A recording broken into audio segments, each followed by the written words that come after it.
আসসালামু আলাইকুম বন্ধুরা, কেমন আছেন সবাই আপনারা? আজকে হলো যে সকালবেলা ভাত রান্না করছি, তো তাই তরকারি বানাইতেছি। আজকে রুটি বানাই নাই, রুটি ভাজি আজকে বানাই নাই, ভালো লাগতেছিল না।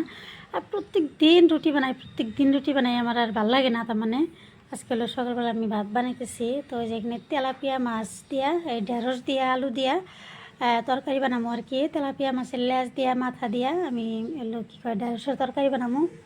অনেক মানুষের কাছে বলে তেলাপিয়া মাছ ভালো লাগে না, আমার কাছে ভালো লাগে আর কি। তেলাপিয়া মাছ আমি পছন্দ করি, আমার ভালো লাগে আর কি। আমি তেলাপিয়া মাছ বেশিরভাগ টাইম তো মানে ভাইজা খাই আর কি। তো আজকে ভাবলাম যে অল্প আছে, মাথার লেজ আছে যেহেতু, তাহলে এটা এটা দিয়া তার মানে ঢেঁড়সের তরকারি বানাই, অল্প করে তরকারি বানাবো, এইটুকাইতেই হবো আর কি।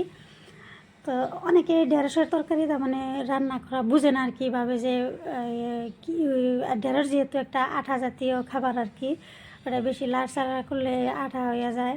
তো লাড়ার একটু আছে আর কি। তো আমি ঢেঁড়সের তরকারি বানাইলে যে দেখেন একদম আঠা হয় না, যেরকম তরকারি বানাই নর্মাল ওইরকমই হইতেছে আর কি। এই যে আমার কষানো হয়ে গেছে, আমি এখন ঝোল দিতেছি। ঢেঁড়সের তরকারি কষানোর টাইমে একটু পানি দেওয়া যাবো না আর কি, পানি না দিয়া ভাজির মতো করে কষানো লাগবো। পানি দিয়া যেমন নর্মাল তরকারি আমরা যে কোনো তরকারি পানি দিয়ে একটু পানি দেওয়া কষাই আর কি, এটার মধ্যে পানি দেওয়া যাবো না। পানি দিলে তাহলে তরকারিটা, যেহেতু ঢেঁড়স একদম নরম বস্তু, ওটা গইলা যাবো, লাড়লে আঠা হয়ে যাবো আর কি। তো এখানে আমি কষাই যে পরিমাণ মতো ঝোল দিয়ে দিছি। আমার তরকারি কিন্তু একটু আঠা হয় নাই, দেখেন যে ঝোল দেখা বোঝা যাইতেছে আর কি, আঠা হয় নাই। আর তরকারির কালারও ঠিক থাকবো। এই যে গ্রিন সবজি যেগুলা শাক টাক এগুলার কালার ঠিক না থাকলে কিন্তু ভালো লাগে না, খাইতেও ভালো লাগে না, দেখতে তো ভালো লাগে না, খাইতেও ভালো লাগে না আর কি। এই যে দেখেন একদম পুরো কালার ঠিক আছে আর কি, কালার ঠিক না থাকলে কেমন যেন তো লাগে।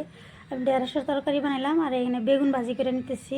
এই যে মোটা মোটা বেগুনগুলো যে এগুলা ভাজি করে বেশি খাই, এগুলা ভাজি খাওয়ারই বেগুন আর কি, তরকারি খুব কম খাই এই বেগুনটা দিয়ে আমি আর কি ভাজি বানাইতেছি। অনেক দূর থেকে বেগুনগুলো আমি উল্টা পাল্টা করে দিতেছি, গায়ের উপরে তেল ছিটা পড়ার ভয়ে আমি দূর থেকে মাছ, তারপরে এই বেগুন ভাজি যে কোনো ভাজি জাতীয় তো মানে দূর থেকে এই করে দেখলাম সেদ্ধ হয়েছে নাকি, একদম মোমের মতো সেদ্ধ হয়ে গেছে।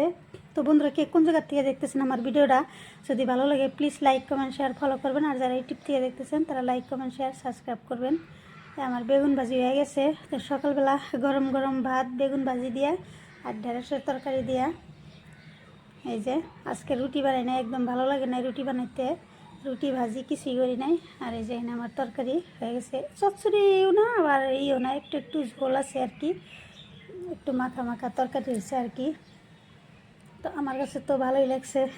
সবারই রুচি একরকম থাকে না, কেউ কেউ ঢেঁড়স খাইতে পারে না, আমার ঢেঁড়স ভালো লাগে, আমি ভর্তাও খাই, ঢেঁড়স শুকনা মরিচ দিয়ে ভর্তা খেলে ভালো লাগে, ভাজি খাই, তরকারিও খাই। আমি শুটকি মাছ দিয়ে বেশি টাইম শুটকি মাছ দিয়ে ঢেঁড়স বানাই খাই বেশি, আমার কাছে ভালো লাগে খাইতে। এই যে আমার বেগুন ভাজিও হয়ে গেছে। তো বন্ধুরা, সবাই ভালো থাকবেন, সুস্থ থাকবেন।